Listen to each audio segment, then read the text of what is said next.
Hi, I'm Anna Turns. I'm an environmental journalist and biologist and the author of Go Toxic Free, Easy and Sustainable Ways to Reduce Chemical Pollution.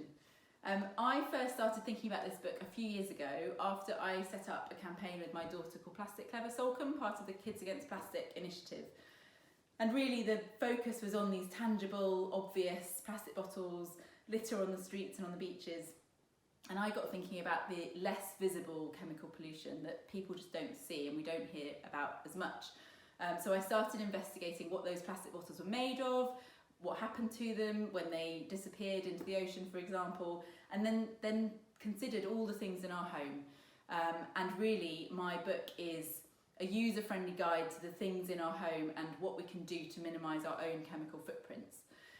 So with Earth Day around the corner, I'm going to share some tips with you for reducing your own chemical footprint at home.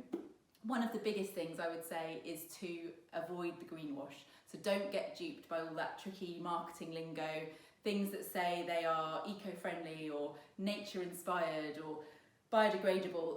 Question the claims and look for proof of them.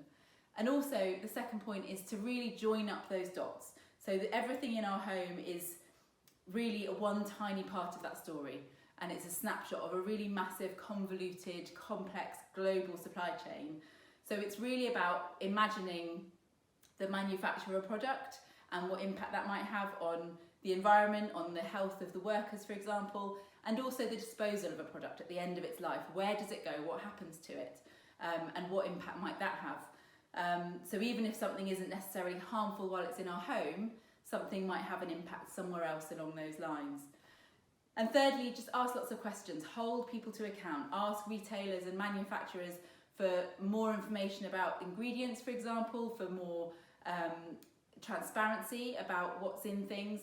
And the more we do that, the more we will have a clearer understanding of the chemicals in our home.